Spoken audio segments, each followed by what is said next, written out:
They called him the Diesel. Crank up that diesel. Let's go. He leaned across the table and he goes, "You need to get me back there. I'll make you famous." And to Riggins, good hold. He's got the first down to the 40. He's gone. The 35, the 30, the 20. He's gone. He's gone. It's Riggo the Diesel. I am Riggo. I am John Riggins. Thank you for being with me. And Larry Michael, your voice of your Washington Redskins. And as Jackie Gleason used to say on his show, for those of you old enough to remember, how sweet it is. Yes, he usually had a saucer. Remember? Oh, exactly. Exactly. He'd take he had a drink. Coffee cup. And then he'd always go, wow. Yeah. Yeah, and away we go, I think, was another thing he used to say. That was when he closed out. That's when he closed out his monologue. Now, the rumor was that there was Yeah, there was something besides alcohol in that coffee I'm sure cup. there was. Back in those days. Back in those days? I think he probably rolled that way. It's in that coffee cup. It's empty. Okay. Yeah, mine is. Well, I got a little something in there, but it's nothing. Pretty sweet, John. Yeah, I mean, the running game should have impressed you. Oh, my God. That was – I tell you what, I can't remember, honestly, Larry, going back and watching any particular game. And really, you maybe you've seen one, but I don't remember where two backs dominated a team the way Geis and Peterson did. I don't remember it. It was just – I mean, literally, that's where that word gash comes from. Yes. They were literally gashing this team constantly. And, to the point where I mean, really, and this is where you see it, that they beat them down. I mean, I think that, they actually, if they would have given them, and they could have done it without, and saving face, I think that the linebackers, the defensive line probably would have said, well, can we stop this in the middle of the fourth quarter? They didn't want no more. They didn't want no more. You've made your point, guys. You've made your point. We're ready to get out of here, okay? Yeah. Very yeah, it was well, when you look at it, in some ways, and it's like, I've said this when I do the show with Clinton, a couple of weeks ago, you remember Edwin Starr, the song War, and there's a segment in there. What is it good for? Absolutely nothing. Yeah. Well, we got a segment we do, which is, about what do you love about the team, and last 2 weeks ago I said, absolutely nothing. Well, I have to, now it's went completely the opposite way. What do you like? Absolutely everything. I mean, you look at it, there wasn't a trick that they missed. The special teams, the defense, the offense, the individual play of all these guys, and then to top it off, like you were saying, and the only guy I can think of is Nate Orchard, and I know there's another one, and that isn't Nate's real name. Maybe you have his real name. I don't have it committed to memory. It's quite a long, is he Samoan or something? Samoan name. Tongan or something. His middle name is Philo, F-I-L-O. Yeah. But the first and last names, I got to have it written to be able to say it. Thank God he changed his name. Actually, I looked it up. Orchard was the last name of his adopted parents. Oh, okay. So that's where that I would make found sense. that out. So that kind of Orchard. And then a guy writes me a note, and wouldn't you know it, on Redskins Nation goes, guys like Orchard don't grow on trees. Okay. Ba-da-bum. Yeah. But, here you got a guy that literally came in, I'm assuming, basically get him off the street. This guy's playing like an all-pro. Yeah. I mean, in other words, they got something going here. And it's really good to see because I think people were checking out. I'll admit, I was kind of one of them after they're down 14-0 in that first quarter. Yeah. And I'm going, okay, I guess I'll just go out and start splitting up some firewood because I don't really need to see the rest of this. I know. And all of a sudden, things started to happen, and it completely changed course. And, like I said, they literally dominated his team. And, you start with the defense. The running game was great, and they both kind of go hand in hand. But the defense, this is the defense I thought we were going to get when the season started. I mean, I don't know what's it a product of? I don't know, but they've got something going on. Well, I mean, I think number one, Kyle Allen is not Aaron Rodgers. True. That's number one. Now, McCaffrey, my own opinion, and after talking to a couple of the guys who wouldn't really admit to what happened on those first two possessions, I think they were so worried about there was McCaffrey, have to stop McCaffrey. I got to go look back on the play-by-play sheet. McCaffrey got the ball a few times. Samuel, I think, got 2 touchdowns. I can't recall. Yes, he got did. 1. He did. So He got 2. obviously they were more than McCaffrey. So maybe that was a little bit of a wake-up call. But I thought the game-changing play was after they're up 14-0, Redskins have the ball, and boom, 60 yards, Geis, up the sideline. And even though they were in the red zone, even though they couldn't get it in, they got the field goal and said, okay, maybe let's get a stop here and see what happens. And then I thought the running game started to take their heart away, and they got banged up. A couple guys got banged up on the Carolina Panthers front. They lost Ontario Poe last week. They lost McCoy for a couple of plays. I forget the other guy got knocked out. And so all of a sudden, the whole tide turned, and Haskins was growing in confidence, and Kyle Allen's confidence began to wane. And it was just a remarkable game. And then Callahan told me, man, he said, I felt like it was Miami all over again of the way they came in, because that onside kick, which was a total botch by the Redskins, but their defense, it was first and goal at the 1, second and goal at the 2, third and goal at the 3, then fourth and goal, the guy goes the wrong way 25 yards, and the game's over. So I think it was the first total team win we've seen all year. And there were mistakes both ways there, and they didn't start out fast, but they sure finished the game well. And we haven't seen that all year, and I would agree with you 300%. This is what we were expecting out of this defense from week 1. But, whatever. Don't want to say better late than never, because they're 3-9. It could have helped if that had kicked in about 7 weeks ago. But, right now they're where they're at, and I think they feel good about themselves, and they've got a tough game on the road. And, I think people like T-Cat over here, they bring up the fact that the Redskins are still alive in the playoff hunt. I don't call that. They're not in the hunt per se. I don't think you could say. Not for a while. They're not. It's premature. They're not mathematically eliminated. It's premature. Let's just put it that way. They're not. It's premature. It is premature. Never. But when you think about, we'll get down that road in a second. But what I wanted to add to what you said, as far as I think what people watching. And in other words, and what really kind of, to me, what I thought was going to be the play of the game to turn the play, I shouldn't say turn it, but in the opposite direction, is when Samuel is all standing by himself in the end zone. And I thought to myself, oh my God, this is what we've watched all season, where there's some kind of confusion, somebody doesn't do something they don't know, and you just had to go, oh, they're going to have their way with this defense today. And somehow, some way, like you said, I think I was the same way when guys broke the big run. You would, that's where you really felt they were going to come back, and they only get 3 points, and you go, but you know what? They hung in there, and that's a credit to everybody down in that locker room. It really is. And this is all they can do, which I've been saying all along, is everybody just go out and do your job and let and see what happened, because there's going to be plenty of people, and the real diehards are going to say, hey, they're not mathematically limited. A couple, 3, 4 weeks, wait, see what happens. I know if Joe Gibbs was around here, he would be coming up with some scenario how, listen, guys, it's not over yet. We've got a good chance. Literally, I'm sure that's what he'd be telling them. The truth of the matter is, though, they've won 2 games. Go to Green Bay, see if you can win 3 games. And the thing about this, too, is I've noticed it seems like they're stepping it up a notch. I didn't, Detroit, I felt like was a team that was kind of comparable at that point in time. Right. And they go down and they played Carolina. I thought Carolina was a team that maybe was a little bit better than they were. And the bookies out in, Las Vegas, they agreed with that line of thinking. Now, clearly you're playing one of the better premier teams in the league this week, and you're playing on their turf, at Lambeau Field. This will be a true test for this team, and if they can win this game, I'm going to tell you, after that, you don't know. I wouldn't be surprised. They could easily beat the Giants, they can beat Philadelphia, and they can beat the Cowboys. Where that puts them ultimately, who knows? But they can certainly finish a lot stronger with their heads a lot higher than they were a week ago, 2 weeks ago. 1 week at a time, and they can maybe continue to stay viable. Now, Haskins was 13 of 25 for 147 yards. The numbers aren't that impressive, but to me, you had a few drops in there that were just in the hands of the receivers. And I know you can't, there were probably some catches they made that weren't the best passes either. But his mobility in the pocket, not necessarily running, but feeling the pressure, that seems to be an improvement for him. The coach said at the podium, did you notice that? Yeah. And then, well, it's you've seen it the last couple of weeks.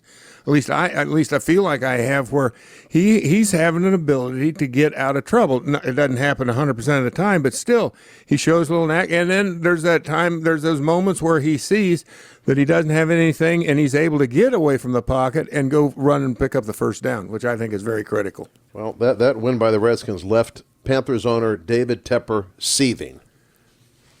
Seething. He was seething. The win? The win by the Redskins left the Panthers owner, David Tepper, seathing. Now, how do we know that? Well, somebody wrote it's in the rundown. It was reported by It's in a rundown here. If you think about it, I can see where that would absolutely be true. You're favored by 10 points. You're playing at home. Your playoffs are on the line, and this is all you got. Yeah, I can see where he might be a little David upset. Newton? That's a writer down there? writer down there. He says, it will increase speculation. The coach, Ron Rivera, general manager Marty Herney will be fired after the season. If you need a telling stat, the Panthers gave up 240 yards rushing to a Washington team averaging 85.9. There ever was a stat indicating a team has quit.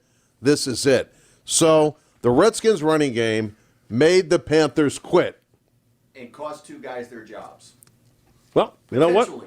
Potentially. Now that's reporting right there. They should have coached and managed better, I guess you could say, right? Anyway, here's what I got to say. All right. Helping people improve lives is what should drive business. That's the belief at Koch Industries, which employs more than 65,000 people across America. The team at Koch works together to meet the world's changing needs in transportation, medical care, water filtration, household goods, energy-efficient building products, and everyday technologies, all while consuming fewer resources. See the innovations firsthand at kochindustries.com. All right, I've been telling you all along for quite a while now, for the past several years actually, about O'Connor Plumbing. And at this time of year, I think everybody, I know they do, from the family at O'Connor Plumbing and myself as well, want to wish everybody a happy holidays. But you know what? The holidays won't be real happy if you get in there and it's a little bit before Christmas and all of a sudden you got a plumbing problem. Did I say plumbing? I think I did. A plumbing problem. And so I would recommend, if you think you've got anything that might be going on, give O'Connor Plumbing a call, 833-RIGGLE44. Have them come out and just give you a little bit of an inspection. They'll give you a 44-point tour of what you've got. If you got nothing, they won't, there's nothing going on, then you're out of the woods. But if you think you got a problem, get them out there. They're dependable. They're people that you can count on, and they do a great job. I've been with them many times, and I recommend you go see them. Happy holidays from O'Connor Plumbing. Ladies and gentlemen, stand back and watch the Phoenix rise from the ashes. Stand back. It's Riggo the Diesel. What is a Phoenix officially risen? You know what? I didn't even realize it was out of the flames. It comes out of the flames. And that's they say from the ashes. But you know what? If ever that was, well, it was appropriate that night about 10 years ago. Yeah. Because they did rise from the ashes. I was there. Actually, remember I was that there season? that They were on. night. They Yeah. were, huh? Cold night. It was. But they did. They ended up winning the game. They ended up making the playoffs. Todd Collins. Nobody would have thunk it. But and I'm thinking that's the same thing that's going on here. But really, I'll tell you what's going on. What I see is what we were just talking about is with Dwayne Haskins, is that he's still learning, but he's really doing, where you don't really, I didn't expect it, but he's able, like you said, he buys a little time, which, the really good quarterbacks are able to do that. They get outside the pocket, they find a guy that's coming up, because a lot of times, and I never played defense, but I got to believe, and I was never part of the passing game, but it would seem to me that you've either got a route that is open quickly and you get the ball there right away, or you've got some routes, then there's about a 2 or 3 second, period where a lot of times everybody's in position defensively where they're in good position and the quarterback can't quite release the ball. There's a real kind of funny timing thing in between there. And then it gets to the point, though, when it goes, and that's when it's in the defense's favor, then I think the longer it goes, it starts to shift back into the offense's favor if you have a quarterback who can slide around in the pocket. Because that's what I saw a lot on Sunday, was the fact that Haskins was finding guys that were coming open well after when perhaps the first pass should have, the way the play was designed where the ball should have gone. That, to me, is a great sign. Yes, and you know what? I can tell you this, and having talked to him just repeatedly over the last 10, 12 weeks and into the preseason, and knowing this was like his 4th start since high school, right? Literally his 20th, excuse me. Oh, okay. 4th pro start, 20th start since high school. And so he told me when he was going to get to see some action, he knew it was going to take him a few games to pick up tempo, pick up speed. And you know what? Each game you've seen him pick something. The first game, I thought everybody's, he didn't make any mistakes. He got in and out of the huddle and all this, right? We got the plays off. You got to start the small baby steps, right? And then, he had a couple nice throws. In this past game, he's had some really nice throws, and he put some throws on the money. The one at Terry McLaurin right through his hands. That ball was perfect ball for 30 yards. Uncharacteristic. And that sliding in the pocket, he has told me repeatedly, he is a quick learner. And I believe him because I could see it with my own eyes. Once you tell him something once, he works on it, and he works on it, and he works on it. And people take his calm demeanor sometimes nonchalant, that he's nonchalant, and and maybe he doesn't care. He cares a lot. He cares a lot. He wants to be great. He wants to be known as a great quarterback. And nothing's going to stop this guy from doing that. And so to see him move in that pocket, there was a couple times I'm thinking he ran when he might not have should have. And there was a couple times where I thought he should have run, and he didn't. But he didn't. I guarantee you next time around he'll improve in that category too. He saw some green grass, and he went for it. But, these defenders are much faster than you, man. They're much faster than you. What you see is not what you get. So he won't do that again. I'm very confident this guy will continue to have improvement. But you know what? You can't do that without a line. This line has been a big surprise. I think with the guys on the left side especially. Right. And I'm extremely impressed with a guy by the name of Tony Bergstrom. Tony Bergstrom is their backup offensive lineman who's their full-time blocking tight end. And if anybody out there has a moment to go back on Darius Geis's touchdown after he had been ruled to have scored a touchdown, right, where I had called it that he was out at like the 1 foot line. Right. They put it at the 1 foot line. He punched it in. If you look at Eric Flowers, who moves off his guard position behind the center, so you had the center and guard pushing with Geis behind him. Great strategy, I think. But if you look to the right, what Tony Bergstrom, Todd, you got to do this. You got to look up the highlight and do it in slow motion. What Tony Bergstrom does to that linebacker who could have made a play, he leaves him in a heap, and I think they're still checking on this guy's.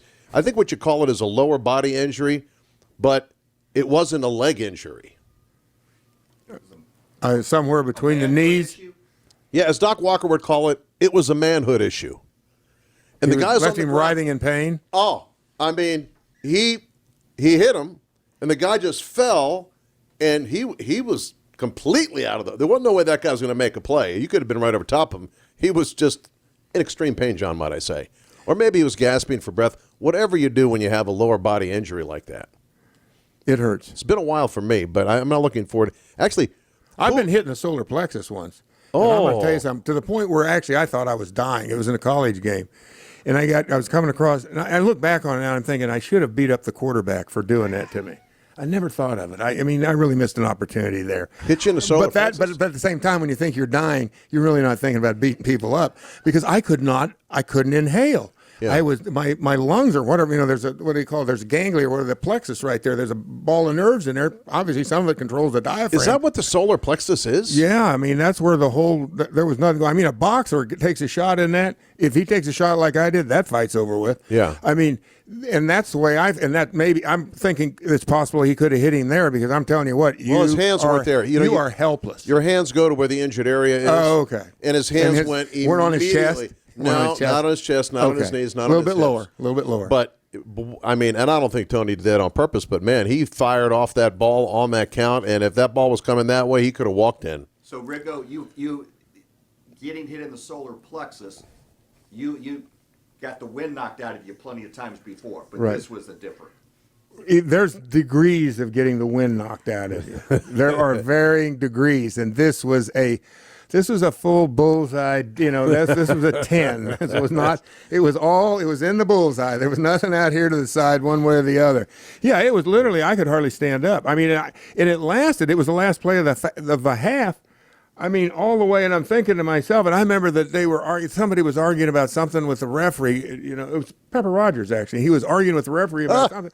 I'm laying there dying. Do you think he doesn't even? I'll forget about him. It's just like, I'm going, you got to be kidding me. It was all I could do to get. Finally, obviously, came back, but I was kind of nervous there for a while, Now, scared. why did you want to beat up the quarterback? What did he cause? Did he hang out the driveway? Yes, that's exactly what he did. He should have. Why did you throw the ball away, you dumbass? Jeez. Let me ask you guys a question. Now that we're talking about If I injured see him, people, by the way, I will punch him out. Fine. After 50 years, I'm going to do it.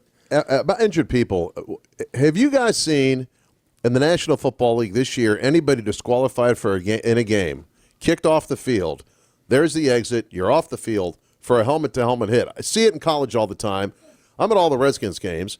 You see that frequently in the National Football League. I haven't seen any highlights of anybody getting kicked off except Ryan, Ryan Anderson. I've seen it at least a half a dozen. This year In you the have. NFL? Yes. Okay. It's not frequently, but it's more than you think. Yeah. But I don't get that. I mean, in a weird sort of way. I mean, I understand the idea behind it, and it's sound, yeah. But at the same time, when it was a tight end, right, that he was covering. Yeah, Greg Olsen. And he lowers his head. And Ryan turned a little bit because he kind of wanted to get a little shoulder in there, and the guy's helmet. Instead, he hits him with the head. I mean, to me, it's like, well, what do you do? For a defensive guy, they're kind of in a pickle. You got to make the player, what do you – and let's face it, you're not in a situation where you have the luxury to think it through and go, gee, I don't know, should I lead this way? Because you got to react, and that's the reaction you get. And then if you see earlier Trey Quinn defenseless, and they botched that call too, they said the penalty on the guy that hit Trey Quinn that knocked him out of the game, and maybe longer, I don't know, was interfering with a fair catch. It's a helmet-to-helmet hit. Wasn't interfering. It was a helmet-to-helmet hit on a defenseless player. The other player was a runner. Once you have a ball as a receiver, you are deemed a runner. And so, okay. Right, defenseless. The defenseless player, when that comes into play, usually that's the disqualification. Yeah, but he wasn't defenseless. Olsen wasn't defenseless. He was a runner at the time. Yes. Yeah, that's what I was talking about. Yes. Of all the people, he was by far the most defenseless. What a He's clown group there. of referees, John. I mean, I've never seen so many zebra conferences. Yeah, no, I heard you talk about it. Tony yesterday. Roberts used to call them zebra conferences, and I picked up that term. And Cooley loves it when I say, well, it's a zebra conference. How many constitute a zebra's conference? He said 4 or 5. I said 4 or more constitute a zebra conference. Well, that game ran 3 hours and 32 minutes, and I'd say 25 minutes was due to the referees. What easy. A disaster. I couldn't figure it out myself. Why does it take them so long to come some kind of conclusion? Then I think I heard you saying, and this is what kind of gets weird for me, is New York, how many guys do they have at the Nerve Center in New York on Madison Avenue that are looking at all these games that are saying, okay, get somebody on the line here and call down to the referee and tell him we got to stop the game? Yeah. What's going on with that? Because I did find out that the ejection of Ryan Anderson came from Novak, the referee, not from New York. Okay. So That's each game in New York has an editor and a crew and a guys that Yeah. watching each. It's in a Nerve Center. I've been in there. It's ridiculous. And what old ex-refs that are in there watching the stuff, the old NFL refs that they bring in there? And then they've got Al Riveron. There's a throne that he's on, and he's got a scepter, and he points to the monitor. Replay here. Replay there. Let me see this one. And he makes the final judgment call. He is King Ring-a-Ding, huh? He is. He's a king referee. King referee. It's like back to the old days in the Coliseum in Rome that I saw this past summer. Riggo, you been hunting lately? No, but I'm about ready to go. Oh, good. Let's tune in for that in a second. Yes. This comment first. Whether on the field or in the classroom, the Redskins believe learning should be fun. That's why we've partnered with youth entrepreneurs to bring their engaging hands-on style of learning to classrooms in the D.C. metro area. Youth Entrepreneurs curriculum was created by educators for educators. That means it's flexible, fun, and absolutely free. To learn more about Youth Entrepreneurs and how to experience it for yourself, visit getye.org. Score points this holiday season with the holiday games from the Virginia Lottery. Holiday lineup is ready to deliver the kind of fun you expect from lottery games. There's all kinds of games, $1 game, a $2 game, and obviously, the bigger the game, the bigger the prize. Don't forget, you can play holiday-themed games on your mobile device with Mobile Play. All you need is the Virginia Lottery app and to be at a local retailer. Give the gift of Virginia Lottery holiday games. And did you know you can watch the Redskins on Yahoo Sports or the official Redskins app, free on your phone or tablet? Well, you can download the official Redskins app today. Geographic and service restrictions apply. Local and primetime games only. Data charges may also apply. Riggins. He's going to go all the way, unless Blackwood can catch him, and he can't. They left the scoreboard up, and I remember seeing Redskins 27, Dolphins 17. And it was that moment of truth where I went, damn, I'm a world champion. John, when he walked, he had a little bop to him. And besides that, he had the booty out there. They nicknamed him Chocolate Chip. Storytime with Riggo. Yeah, that's me. Chocolate Chip, that's me. The funky white boy. Anyway, yeah, Larry, I am about ready to go on an excursion. I go out this afternoon. I'm going back to Kansas. I had a farm out there. I bought it in 1974. Whoa. Had it for over, 45 years, probably getting close to 50 now. But here's what's weird, Larry. I've gotten up, over the years, I was looking at, I keep a journal a little bit every once in a while, and I was reading it the other day, and a couple of years ago, I went out there, and I was so proud of myself. I said, from a logistical standpoint, there's a lot of logistics involved in something like this.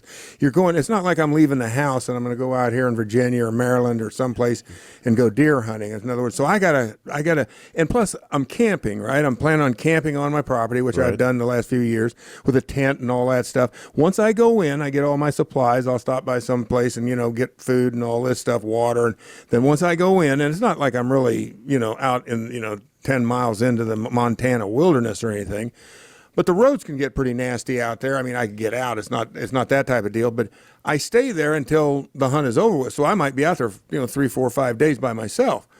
So as I got to thinking about this, and I was reading in this journal about, I'm reading, and I was such a good boy because I didn't miss a trick. And I don't even think for that particular trip, I just started packing stuff and going, I'll need this, I'll need that, I'll need this, I'll do that. And I got out there, and I didn't kill a deer or anything, but I had a great time because the satisfaction I got out of putting all the gear together. I mean, there's a lot of sporting goods. Dick's comes to mind, REI. If you want to see a warehouse full of real sporting goods, come over to my house. I mean, these guys got nothing on me. Yeah, plenty of camo, huh? Oh, yeah. And, I got fly reels, spinning reels, shotguns, rifles, pistols, ammo. I mean, come and see the big guy. I got clothing, whatever you need. I can outfit you. You got handcuffs? What's that? I did. I took a pair of handcuffs out of the, but I don't have a key for them, Larry, so I haven't ever used them. You got to cuff that deer up. You got to cuff that deer's hindquarters up. A friend of mine, actually was a Fairfax County policeman, and he gave me a set of handcuffs about 20 years ago. Never used them yet, but I plan on it because I thought about, should I throw them away? Does Lisa Marie know you have these handcuffs? Not yet. Well, I think she does, actually. Maybe she hid the key. I don't know. Doesn't want me to get hold of the key. Anyway, back to the hunting trip. So I'm one of those guys that, like I said, really proud of the fact that I put this hunt together a couple of years, even last year, the tent and all this stuff, the axe and knives. Yeah, and, sounds cool, man. Even to the point this year, I realized when I was cutting up a deer a couple of years ago, my hands were freezing. The meat was, like almost frozen itself. It was like 33 degrees. I'm out there barehanded outside. It's about 28 degrees.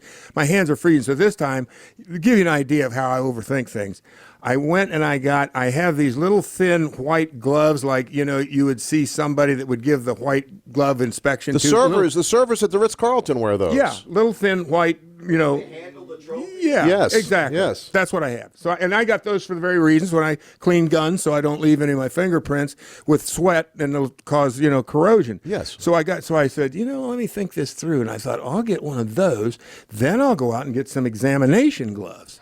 And I go downstairs, I put on the white glove, and I put the examination glove over that, and I'm going, hey, now because my hands ain't going to get cold now, and they're not going to get all bloody and wet. Now, I have other gloves for actually gutting the deer, which are the ones we talked about a couple years ago. The artificial insemination gloves. Yes, that go up to the shoulder. So, I mean, that's the kind of stuff. I have overthought this. Have you ever built a house?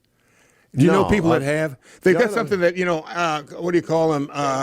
Yeah, well, no, I was going to say that the people that build, the builders, they've got something called change orders. So, you're building your house and you look at something, you go, oh, you know what? That cabinet isn't going to, the cabinet's supposed to go there. I don't think we want to go there. So you create a change order. And now all of a sudden, you do a change order, and normally you have to pay more money for it, and so on and so forth. I've had at least 25 or 30 change orders since last Friday, and what I'm taking, what I'm not taking. I was even down there this morning. I was thinking about, because I've got one of those deals, solar panels that I can put out to charge, my. Well, are you driving out there? I told you. Are you driving out there? You're flying. No, and that's the other part. So you got to put all this, and you got to put this. Trying to get 10 pounds of what into a 5-pound bag to make the airlines happy. I'm about ready. Huh? Hey, dude, what are you doing? Exactly. I got a wet bar. I got it covered. You got a list? No, well, This Lester just kind of you're putting all this on your bed. You're putting a satellite dish and a solar panel, your artificial insemination gloves, your white gloves, your surgical gloves, your ammo, and sleeping bag. You got all that right goes there. On and on. Holy and on. mackerel, man! Jeez. So listen to me now. I get this all done yesterday, and I'm getting the bag. I'm going to put everything in, and I try and I get it all put together, and then all of a sudden, oh God, I think I can't have that. It's TSA. I said, I got to open that back up. I put batteries in there. You can't send batteries under the belly of the plane. No, you can't. Back and forth, doing all this crap. I got to doing it so much, Larry. This morning, I'm sitting there. I got Coco getting ready to take her to school, and I'm going, do I really want to go on this trip? I overthought it so much. I'd taken all the fun out of it. I'd put so much pressure on myself to make sure everything was perfect that I realized, if I go out there and stay at my brother's, our house where we grew up, and just, drink beer for 5 days, I mean, what's the harm in that? So I travel light. You can travel light that way. Yeah, I mean, I just completely diffused the situation by refusing to take it so seriously. So I am really looking forward to it. And as of now, I'm still planning on going. But hey, I haven't gotten on a plane yet, so you never know. You're going to get a deer. I know you're going to get one. And what are you going to do with the meat? I mean, because I got the steel glove that you put on so you don't cut yourself. That thing costs about $250, by the way. What are you going to do with the meat, though? You're going to bring it home? I'm going to eat it right there on the spot. All of it? Yeah. You're just going to get in a meat coma? I told Todd Dexter's going to come with me. I'm going to send him down on the north side, tell him to come through the timber. When he comes through, Dexter will have a deer on each shoulder, a big buck. He goes, hey, John, what do you want to do with these deer? And I go, Dexter, how'd you do that? Oh, it was bare hands. That handshake, man. Oh, that's what I'm talking about. Right on that deer's Dexter throat. gets his hands on that deer. That deer's got a problem, I can tell you that. Oh, Dex, happy holidays if you're watching. I know you're not, but just in case you are. Anyway, happy holidays. Well, obviously, the holidays are coming. Hey, you know what? I'm looking forward to next week's Riggo the Diesel because you're going to have one heck of a hunting story to tell. Whether you get a deer or not, I want to know if you take all that stuff with you and if you leave any of it on the farm for the next trip. Maybe think about doing that. I've done that over the years. I've got my rifle and ammo, and a lot of that stuff's already out. The lantern and all my sleeping bag. Yeah. Not my bag. I got my bag, but my bed, mattress, that stuff's all out there. It gets more complicated every year I do this, Larry. I don't know. I'm getting too old. Oh, I hope I'm not that old, though. There's part of it says you just can't quit. You got to keep going. When are you back? Are you doing the show from Green Bay?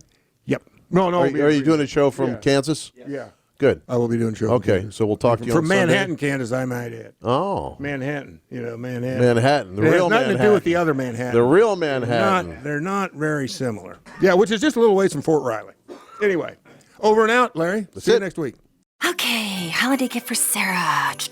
What do I know about Sarah? She's tall, blonde, likes coffee. Coffee gift card! Gah, come on, you can do better than that. Is there a great gift for tall people? I bet anyone would think to get her that anyway. I need special, super duper unique, a gift that wows. Yeah. You could brainstorm the perfect gift forever, or avoid the risk of disappointment and give the gift of holiday scratchers from the Virginia Lottery. And now, time for another Honda highlight. The air was cold, but the deals were heating up at the Happy Honda Days sales event. With the entire versatile roster on clearance, all signs pointed to victory. Turbocharged tandems like the Accord and Civic, or all-wheel drive SUVs like the CR-V, HR-V, Pilot, and Passport. With clearance pricing, everyone's a champion. Have your own Honda highlight with a clearance deal during the Happy Honda Days sales event. Now at your local Honda dealer. Locally owned Novec has competitive rates and some of the highest customer satisfaction ratings among electric utilities in Virginia. Novec members are receiving more than $4 million in cashback credits in December, and they enjoy the most reliable power in the region. Novec is growing its renewable energy supply, including more solar. Novec, power you can trust.